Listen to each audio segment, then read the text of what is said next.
Salut tout le monde, j'espère que vous allez bien. On se retrouve aujourd'hui pour parler d'un peu d'actu du Barça, voir ce qui se passe, et on va commencer tout de suite avec une très grosse nouvelle.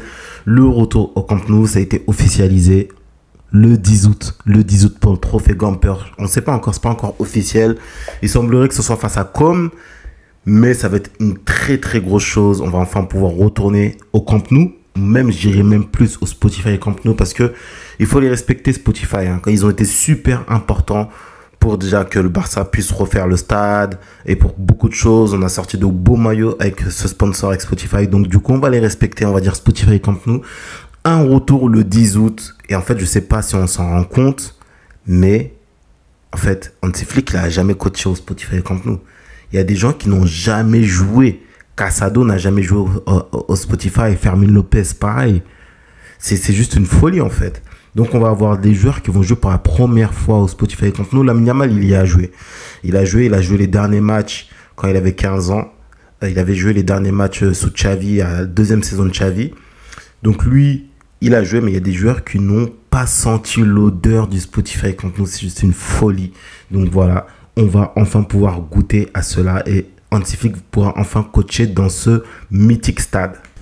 On va commenter un petit tweet sur lequel je suis tombé. Je ne sais pas maintenant si c'est avéré, si c'est vraiment réel.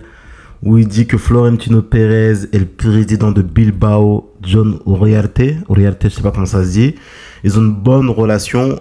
Il semblerait que le président de Bilbao, il bloque le transfert de Nico Williams parce qu'il est supporter du Real Madrid. Bon, ça, j'y crois pas trop. Je pense que c'est une fake news. Je sais pas si c'est vraiment réel. Si c'est vrai et c'est vraiment ça, c'est vraiment une folie parce que Bilbao, on peut dire ce qu'on veut, ça reste quand même un club mythique en Liga. C'est un joueur qui forme que des joueurs basques. Je sais pas si on s'en rend compte. C'est comme si au Barça, on disait que tous les joueurs qui jouent au FC Barcelone, c'est des joueurs catalans, en fait, voilà, qui sont dans cette région-là, qui sont en Catalogne. L'Athletic Bilbao, c'est ça. Et malgré ça, ils arrivent quand même à jouer pour des trucs. Ils arrivent à arracher des coupes, ils arrivent à être compétitifs, même si c'est une équipe moyenne. C'est une équipe qui est respectable, même si, voilà, on sait, il y a 20 ans, il y avait pas mal de casseroles sur Bilbao. Il y a un reportage qui en parle. Si vous êtes intéressé, vous me dites, je vous l'enverrai en commentaire, je vous l'enverrai dans la section commentaires. Mais voilà, mais quand même, Bilbao, c'est une équipe qui doit être respectée quand même. Franchement, on doit les respecter. Un autre tweet qui m'a fait rire avec la situation Barça-Bilbao, c'est un peu ça, je trouve, c'est un peu drôle quand même. Parce qu'on veut les payer, mais il faut les compliquer. On leur donne l'argent, il n'y a pas de souci. Si vous voulez pas, de toute façon, quoi qu'il arrive, Nico Williams, il rejoindra le Barça. C'est son souhait, il n'y a pas à polémiquer plus que ça. Et donc voilà, on attend sagement, non, le 1er ou 2 juillet, ça devrait être officiel, il va rejoindre le FC Barcelone. Oh, il y a un truc qui m'a fait rire aussi, c'est l'FC Zénith. Ils ont envoyé de l'argent pour le recrutement de Nico Williams. Ils se foutent un peu de nous. J'espère juste qu'on va pas les croiser prochainement. Mais non, c'est de bonne guerre, vous savez, c'est le football, voilà.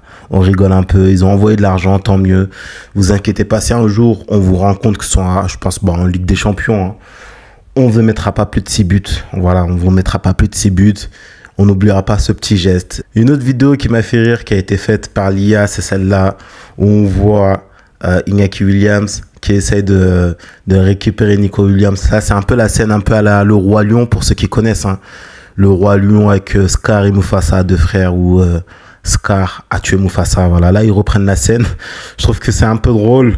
Il y en a qui ne comprennent pas pourquoi Iñaki Williams met le pressing à Nico. Bon, voilà, je sais pas, c'est comme ça. Bon, après, Nico, il n'irait pas jusque-là. Il n'irait pas jusqu'à brûler le maillot de l'Athletic Bilbao. Ça reste un joueur très respectueux. Je pense qu'il respecte quand même son club formateur.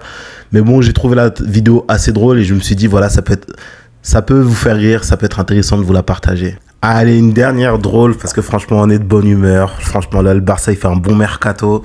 Donc, on est dans un bon mood. C'est pas comme l'année dernière où c'était très compliqué, ou l'année d'avant. Là, franchement, on est très chill. Voilà, là, c'est quoi notre situation? Est-ce qu'on est célibataire? Est-ce qu'on est en couple? Ils disent non, nous, en tant que supporters du Barça, c'est vraiment drôle. On attend Nico Williams au Barça, on attend surtout le Here We Go. Une fois qu'il y aura le Here We Go, on saura que ça sera officiel. Et c'est vrai, comme je vous ai dit, bon, ça sert à rien d'en parler tout le temps. Moi, j'essaie juste de voir comment réagit l'Athletic Bilbao. Je trouve que leur réaction, même si elle est disproportionnée, je trouve quand même qu'elle est intéressante de voir comment un club réagit quand on veut lever une clause libératoire, quand on veut leur prendre un joueur intéressant, un joueur majeur hein, de leur équipe qu'ils ont formé et tout. Même si au final c'est une clause libératoire, c'est eux qui ont fixé le prix, on paye juste la clause libératoire, mais quand même je trouve que la réaction elle est quand même intéressante. On continue, on va réagir sur une série de tweets que je trouve aussi super intéressant, où il dit si un club voulait payer la clause de Lamine Yamal et que Lamine Yamal voulait y aller, vous accepteriez que la Porta ne dise et ne tente rien pour faire capoter le deal? Non. Et bah à Bilbao c'est pareil. Je suis plus ou moins d'accord dans le sens où je comprends le fait que la direction soit dégoûtée, que les supporters soient dégoûtés. C'est un peu ce qu'on a vécu en 2017 avec Neymar. En 2017, Neymar voulait absolument rejoindre le PSG. On voulait pas, on était dégoûtés. Mais au final, qu'est-ce qui se passe? Bah, au final, il est parti au PSG et le Barça, c'est resté le Barça, quoi. On doit toujours garder cette ligne de conduite quand on a un club comme le Barça. Si un joueur il veut plus rester, il peut être n'importe qui. Bah, s'il veut pas rester, faut le libérer tout simplement. Parce que je trouve que c'est logique.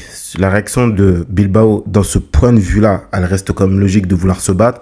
Mais c'est la manière de faire les choses que je trouve vraiment dérangeante. Parce que l'Espagnol Barcelone, eux aussi, c'était pas content qu'on prenne leur gardien. En plus, il y a une rivalité avec eux, rivalité historique. Alors que Bilbao, il n'y a pas une rivalité historique, hein, de ce que je sais en tout cas. Même Joan Laporta l'a dit hier. C'est leur réaction, comment elle était, on dirait on leur avait fait quelque chose que je trouvais dérangeant.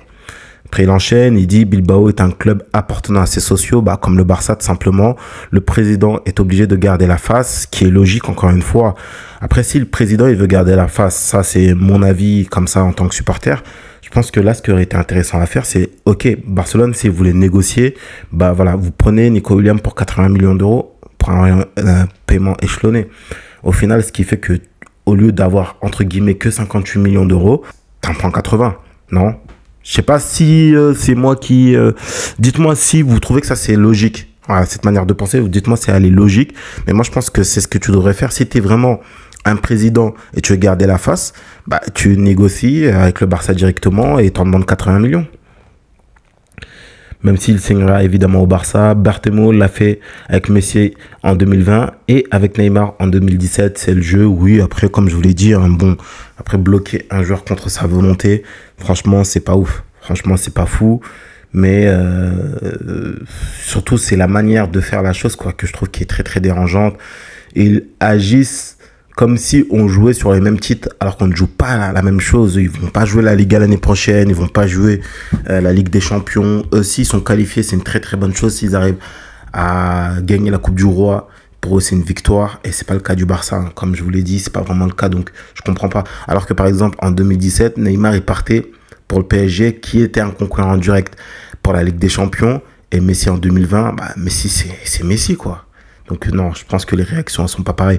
Si on veut comparer avec une situation, ça serait plutôt avec la situation d'Ousmane Dembélé en 2022 ou 2023, je ne sais plus. Et là, on voit que le Barça, voilà, Dembélé, pour moi, c'est vraiment le même cas. C'est plus ou moins le même cas. C'est-à-dire que Dembélé, on a investi sur le joueur. C'est un des plus gros transferts du Barça.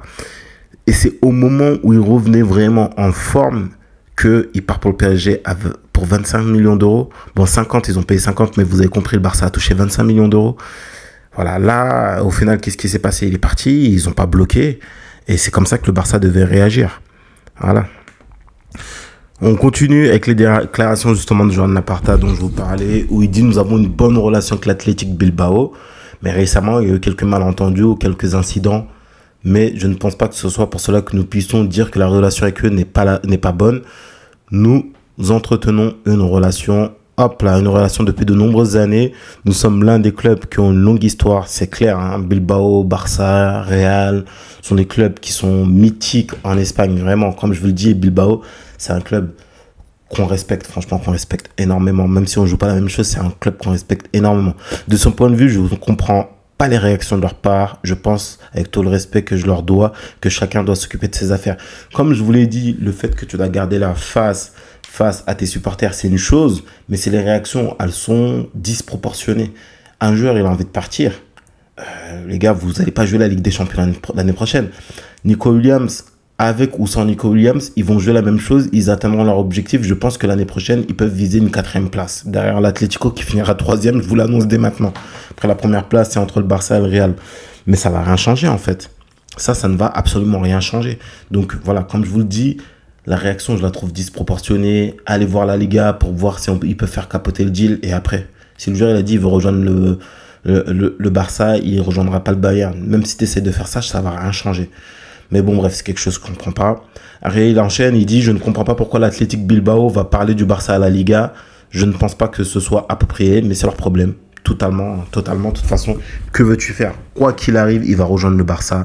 Donc, je pense que ça sert à rien de polémiquer plus là-dessus. On va pas essayer de polémiquer plus. Mais bon, voilà, on verra ce que ça va donner. De toute façon, on va être prudent. Hein. On va être très, très patient. Ça va être très bientôt, normalement, la semaine prochaine. Si tout se passe bien, si les délais sont respectés, la clause elle devrait être levée la semaine prochaine.